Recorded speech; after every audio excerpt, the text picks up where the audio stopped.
Hello, everyone. Welcome along to another VCO Esports studio with myself, Ben Constanduros, and a little bit of a different view today. Apologies for that, but hopefully it's not too fuzzy for you in my world of difficulties with Wi-Fi.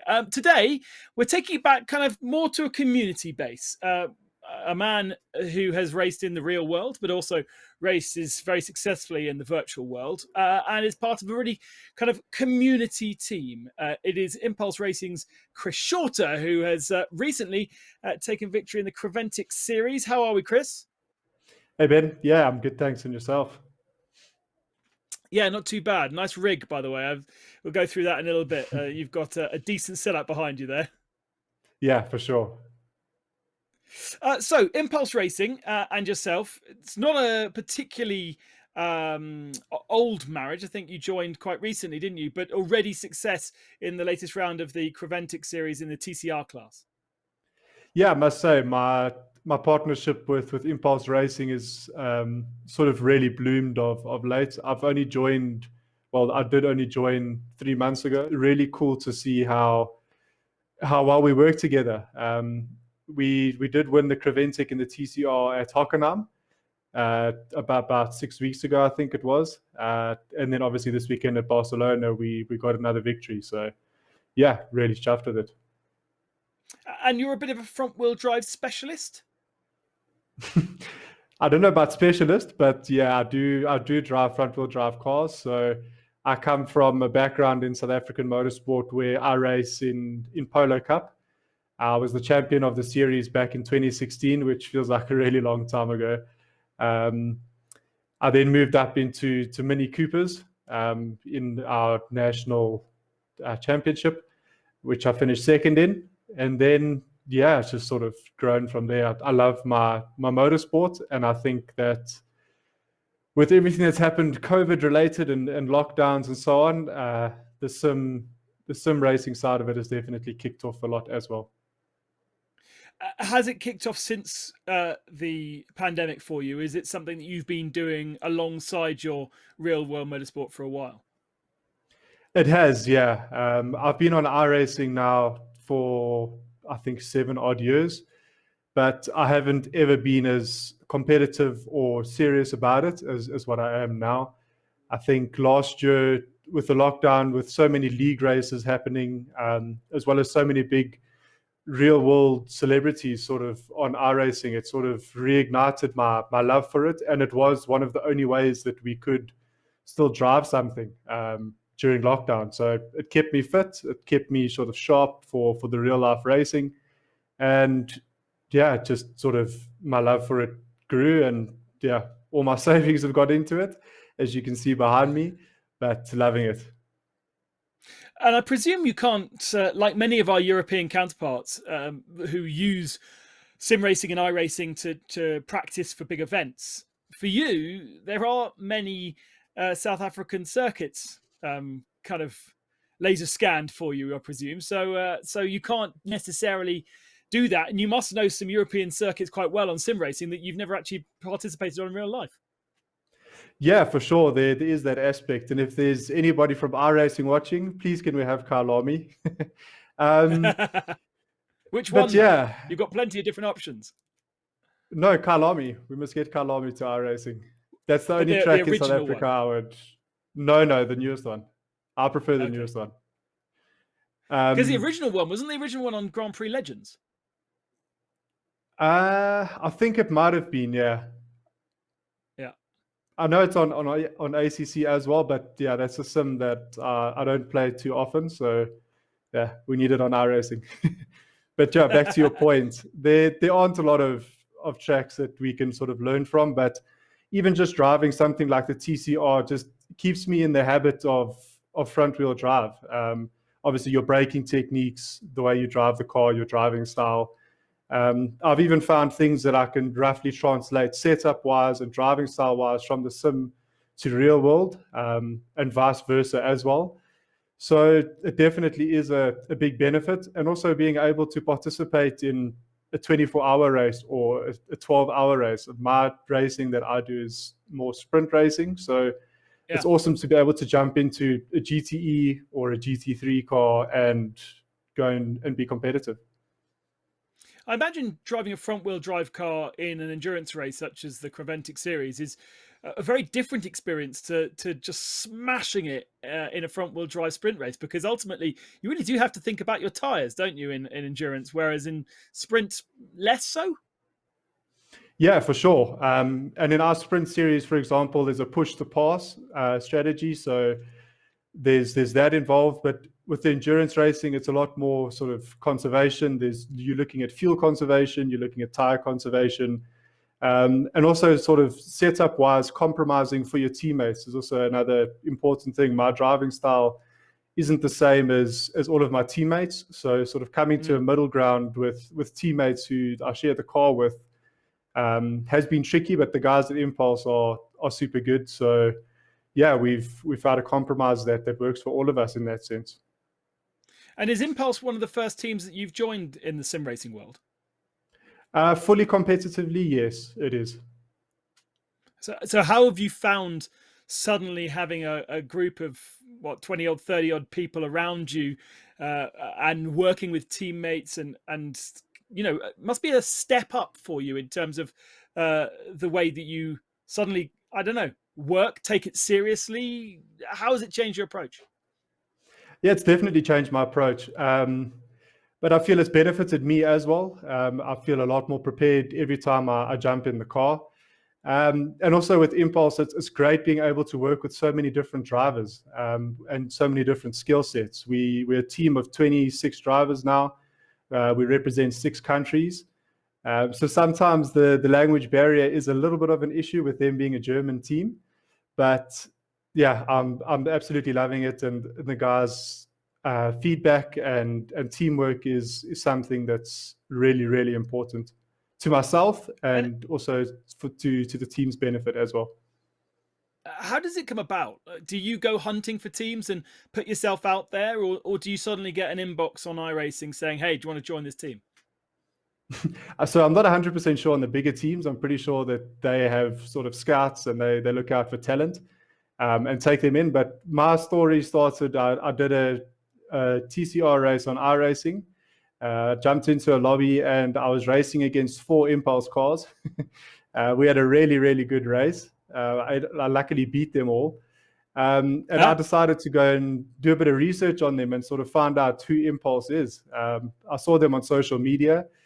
I sent them a message across on Instagram, and at the same time, they were trying to contact me as well. So it was sort of a match made in heaven. so that's a really good tip for anybody out there who's looking to join a team. Is basically get yourself into a lobby, go and beat some team members, and they might come and find you, or at least go and put yourself out there and go, "Hey, look at me! I can beat you all, you. So you need me on your team." Exactly. So it's the kind of professional world of sim racing for you hasn't been particularly long, especially with Impulse Racing. But did you do quite a lot of competition in like a semi-professional environment before you joined the team? Sort of yes, and sort of no. I would do like Lamar 24 hour or a few special events here and there purely for fun with a few of my friends in a team, but nothing as competitive as this. I mean, this is actively competing on iRacing Weekly, trying to win championships, to learn. We're constantly testing, working on setups, working on strategies, trying to find ways to be better. So yeah, I think the last 6 months for me in the sim world have been a lot stricter in a team sense, but yeah, there's still the love and enjoyment of it for sure.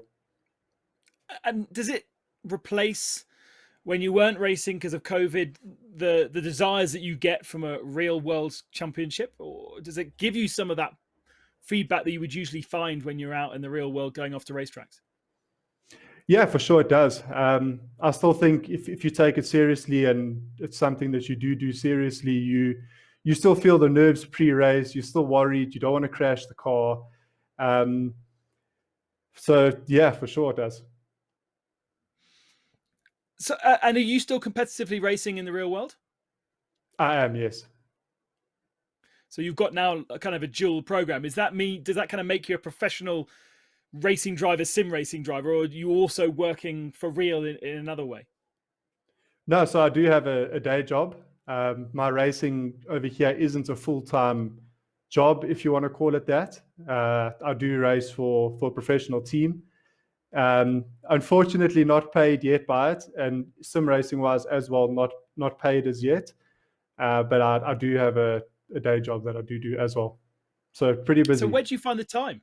Well, yeah, to get yourself a setup for a 12-hour, 24-hour race, it takes a while, right? Yeah, that's the thing. There's a lot of planning that goes into it, and a lot of development as well. So there's a few long nights that are spent in the rig. Um, but yeah, like I say, with the team, it always helps having such a good group of guys around me. So if I'm not available at a certain time, there's at least five other guys who are, and they can try things, work on things, and sort of send it on and say, "Hey, Chris, give this a try when you get the time." And yeah, either I like it or I give some feedback on where we can change or adjust things. So yeah, you make it work. And is there a set time that you'll always meet up, join in, or do you have set testing times, or is it just kind of sitting in Discord when you get home from work and you're like, oh, okay, right, better do that now? No, no. So we have a full calendar with all the events and championships and leagues that we take part in. And we aim to have a driver lineup confirmed 3 weeks before the event.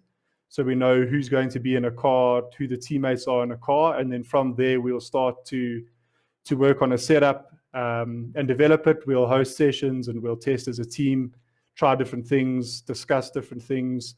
And then, sort of a week before the event, we like to try and finalize the setup so we can have a really solid week of testing and driving on the setup. And then, yeah, just a lot of testing and practice going forward before the event. And how does that work with a language point of view? Because you said earlier that Impulse is a German team. Obviously, you don't necessarily speak German. So, is there sometimes where you'll jump in and your teammates are chatting away in German? You've got no idea what they're saying. All the time. But when it comes to the more serious side of things, sort of talking or discussing setup or anything racing related, it is always done in English. So yeah, there aren't any issues really. That's quite interesting. And what's the kind of the ambition for someone like Impulse? Obviously, a much less well known and smaller team than the giants like Coanda and Red Bull Racing. But ultimately, I think it feels to me as though every team, big or small, has the same goal, really. Yeah, I mean, Impulse itself is quite a young team. I mean, they were only established in 2018. Um, and I think sort of started taking a lot of their racing a lot more seriously in the last year as well. But our ambition would be to be up there and competing with the best. I mean, this year we've already seen that in Creventic, where we are competing against the top TCR teams and winning, which is great for us. It's something that we want to be doing, winning at the highest level. And in terms of things like GT3, we in a lot of GT3 leagues, a lot of GT3 endurance leagues. Earlier this year, we raced in the Spa 24-hour. Our car was in the top split. I think we got P25 at the end, which was really respectable for us, knowing that we up against your red lines and so on and so forth. So yeah, I think we want to keep pushing and try and put our name out there and become a force to be reckoned with within the iRacing esports world. Now, we've been chatting for a good 10 minutes or so, and maybe viewers are staring at your rig behind you. Tell us exactly what you've got going on there, because it looks a pretty decent piece of kit. So yeah, this has been my rig that I've built up over the last sort of 18 months. I've got a Sparco Circuit 2 seat. I have a aluminium 8020 SimLab rig. I have a SimuCube 2 Pro direct drive steering wheel coupled with a Asher Racing F28 rim for GT and single seaters. And then I have a Cube Controls round wheel for TCR and touring cars. And then I have some Husingfeld Ultimate pedals as well. And quadruple screen by the looks of things as well. So sorry, yeah. Then obviously triple screens, and then just a fourth screen up top for data or anything else or any other information that I might need throughout the race. So presumably that is what you believe to be the absolute pinnacle of what you or anybody can achieve. For me, I can't think of anything much more that I would change on that would make it any better. Do you feel as though the quality of what you're driving with has helped you gain a level that perhaps others will struggle with because their equipment's not quite to the same degree? Definitely, for sure, it has helped me personally, but I also do believe that even if you do have a basic setup with a Logitech G29, for example, there's nothing that really stops you from competing at a high level. If you sort of practice your trade and really work on it and get dialed in with your setup and get used to your equipment, I don't think that it sort of limits anybody from competing at a high level. Obviously, having 3 screens is really good for the realism side of things. You can also see like a tight corner. You can look out of the side and see the apex. So somebody who runs off a single screen is obviously relying a lot more on instinct and sort of guessing. But yeah, personally for me, the setup really has helped me further my sim racing. And presumably it means you can jump out of your real world car and for instance the feel of the steering wheel, the resistance you've got there, or the feel of the brake is very similar, rather than you having to jump into your sim and going, oh yeah, I've got to remember now that this feels very different. Yeah, for sure. I mean, like the brake pedals and technology these days is pretty amazing, to be honest. You can adjust everything and fine tune every detail so much that it is so close feel wise to the real thing. Obviously, you don't have the sort of body feel and the feel of the motion in the car. And there's been a few times where I've sort of been driving in the sim rig for a week, and then I go and jump in the real car to test, and I'm like, whoa, why is everything moving around?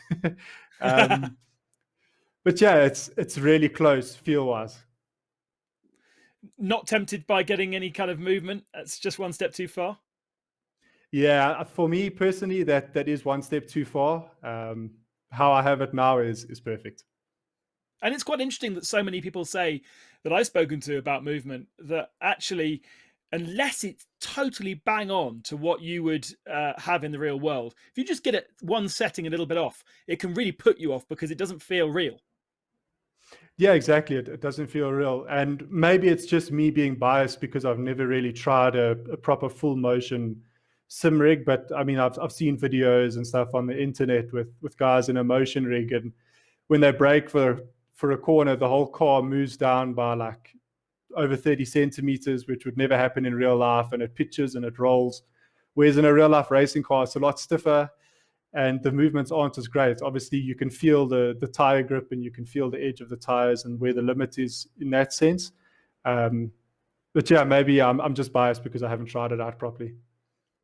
And going back to where we started, front wheel drive car, you get so much more feedback in the real world through the steering wheel because obviously the front wheels are doing all of the work.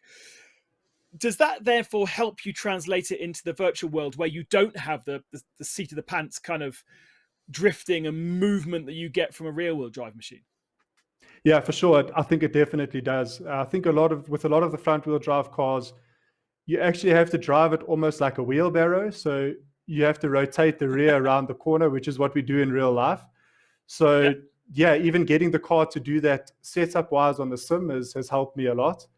And I also think that going from a real car into a sim is a lot harder to be more competitive than going from a sim sort of background into a real life racing car. Okay, interesting. And why would you say that is? So on a sim, obviously, without being able to feel anything, your references completely change. It's a lot more focused on your eyesight and your feel. So me personally, getting the edge on a sim is a lot harder than real life. Whereas if you start on a sim, you've got sort of the background of what a car will do, how it will respond, how it will react, and you can then jump over into a racing car um, and apply sort of what you've learned, and then also feel, okay, there's the limit. That's what it feels like. Whereas on a sim, you can't really feel that limit in the same way. So it's a lot harder to find it. Okay, fair enough. Chris, fantastic to chat with you. Thank you so much. What is your kind of ambition, goal, virtual and real, for the rest of the season? Where would you have you got a couple of events you want to tick off the list and get a decent result on? So in terms of real life racing, it's winning championships. That's the ultimate goal, and my sort of lifetime goal is to compete in Le Mans as well as the Nürburgring and Spa 24 hours. And in terms of the sim world, there's not a heck of a lot coming up official wise on iRacing. We've still got Petit Le Mans, which I'd love to get a top 10 or top 5 in top split in. And then we've also got a whole lot of leagues coming up. We've got the IVRA Club Sport League, which is an endurance league in the TCR car, as well as an IVRA Endurance Championship in the GT3 car. So yeah, I would like to win the championship, and if not winning the championship in those, I would definitely like to be top 3. And as you know, VCO have partnered with IVRA as well, to bring broadcasting and media attention to it. What makes Yes. those events kind of set out from the rest? Why are you choosing to enter those against other things? I think that the leagues are run exceptionally well. They've got a really good calendar this season. And I think just the cars that they use are obviously what I drive and what I enjoy. And with VCO coming on board, I think it's going to spark a lot more interest within those leagues. So I think they're going to be highly competitive. So winning or finishing on the podium in those leagues is going to mean quite a bit. It'll be a big accomplishment. Well, Chris Shorter, thank you very much for joining us here on the VCO Esports studio. We look forward to commentating on you wherever you may be in the near future, especially if you're on the VCO pages. And good luck with the real racing. Thanks, Ben, and thanks to you and VCO for having me. A pleasure. And as you guys know, every week we have a new guest, whether it be an organizer, whether it be a driver, or anywhere in between. And we kind of delve into what's happening in the world of esports across the platforms. We are not biased in any way. So make sure you tune in next Tuesday at 8 o'clock for our next guest. And I know that in the next couple of weeks, we've got some pretty massive news coming up for you. So hopefully one of our guests will be able to tell us a bit more about that in the near future. Until then, enjoy your sim racing. Bye-bye.